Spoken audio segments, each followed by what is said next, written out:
അസ്സലാമു അലൈക്കും വറഹ്മത്തുള്ളാഹി. പ്രിയപ്പെട്ട മുഅ്മിനീങ്ങളെ, അല്ലാഹു സുബ്ഹാനഹു വ തആല നമുക്ക് നൽകുന്ന വലിയൊരു അനുഗ്രഹമാണ്, വലിയൊരു അവസരമാണ് വിശുദ്ധമായ ദുൽഹിജ്ജ മാസം നമ്മിലേക്ക് കടന്നു വരിക എന്നുള്ളത്. അല്ലാഹു സുബ്ഹാനഹു വ തആല ഏറെ ആദരിക്കുകയും ബഹുമാനിക്കുകയും ചെയ്ത വിശുദ്ധമായ രാവുകളാണ് നമ്മിലേക്ക് കടന്നു വരുന്നത്.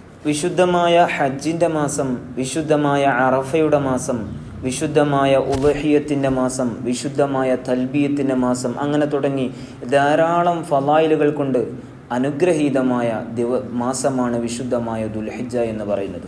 അപ്പോൾ ആ ദുൽഹിജ്ജ മാസം നമ്മിലേക്ക് സമാഗതമാകുമ്പോൾ അതിനെ ആദരിക്കുകയും ബഹുമാനിക്കുകയും ചെയ്യേണ്ടത് ഓരോ മുഅ്മിനിൻ്റെയും കടമയാണ്, ഓരോ വിശ്വാസിയുടെയും അടയാളവുമാണ്. മഹാനായ സയ്യിദ് ജാബിർ റളിയല്ലാഹു അൻഹു റിപ്പോർട്ട് ചെയ്യുന്നു, അഫ്ളലുൽ അയ്യാമി ദുനിയ അയ്യാമുൽ അശ്ർ.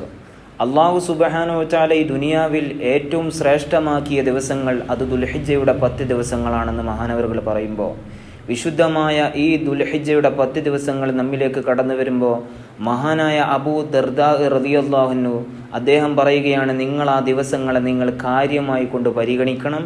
മഹാനവറുകൾ റിപ്പോർട്ട് ചെയ്യുന്നു, ആ ദിവസങ്ങളിൽ നിങ്ങളെ കൊണ്ട് കഴിയാവുന്ന അത്രത്തോളം ഖൈറാത്തുകൾ കൊണ്ട് നിങ്ങൾ ആ ദിവസങ്ങളെ, ദുൽഹിജ്ജയുടെ 10 ദിവസങ്ങളെ നിങ്ങൾ ധന്യമാക്കുകയും നിങ്ങൾ നോമ്പനുഷ്ഠിക്കുകയും ധാരാളം ദിക്ർ ചൊല്ലുകയും ഇസ്തിഗ്ഫാറിനെ തേടുകയും അള്ളാഹുവിലേക്ക് ഒരുപാട് കയ്യുയർത്തി പ്രാർത്ഥിക്കുകയും, അതുപോലെ തന്നെ മഹാനവറുകൾ തുടർന്ന് പറയുകയാണ്, അള്ളാഹുവിൻ്റെ റസൂൽ സല്ലല്ലാഹു അലൈഹി വസല്ലമ തങ്ങൾ പറയുന്നതായിട്ട് ഞാൻ കേട്ടിട്ടുണ്ട്.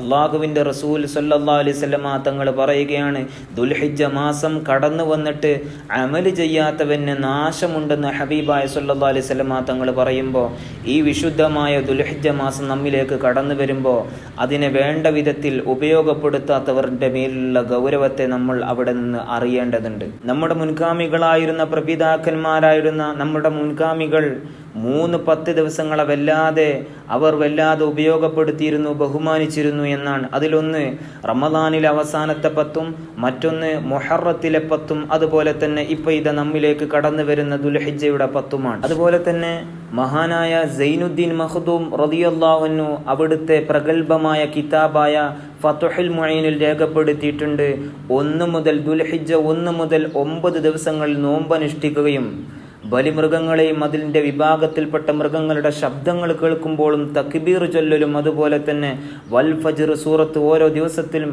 ഫജ്ർ സൂറത്ത് ഓതലും സുന്നത്താണെന്ന് മഹാനായ സൈനുദ്ദീൻ മഖ്ദൂം റളിയല്ലാഹു അൻഹു അവിടുത്തെ പ്രഗൽഭമായ കിതാബായ ഫത്ഹുൽ മുഈനിൽ രേഖപ്പെടുത്തിയിട്ടുണ്ട്. ആ ദിവസങ്ങളെ ബഹുമാനിച്ചവർക്ക് അൽ ബറകത്തു ഫീ ഉംരിഹി വസിയാദത്തു ഫീ മാലിഹി, അവൻ്റെ ആയുസ്സിൽ ബറക്കത്തുണ്ടെന്നും അതുപോലെ തന്നെ അവൻ്റെ ധനത്തിൽ വർധനവ് അള്ളാഹു നൽകുമെന്നും മഹാനായ മുഹിയുദ്ദീൻ ശൈഖ് റളിയല്ലാഹു.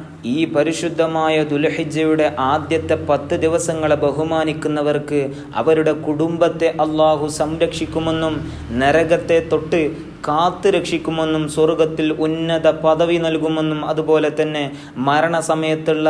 മരിക്കുന്ന സമയത്തുള്ള വേദനയെ തൊട്ട്, മരണസമയത്തുള്ള പ്രയാസങ്ങളെ തൊട്ട് ലഘൂകരിച്ചു കൊടുക്കുമെന്നും മഹാന്മാരായ പണ്ഡിതന്മാർ രേഖപ്പെടുത്തിയതായിട്ട് നമുക്ക് കാണാൻ കഴിയും.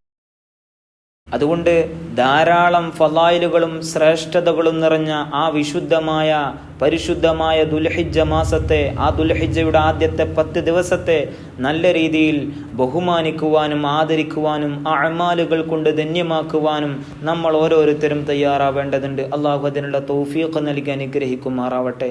വാഖിറു ദഅവാന അൽഹംദുലില്ലാഹി. അസ്സലാമു അലൈക്കും വറഹ്മത്തുള്ളാഹി.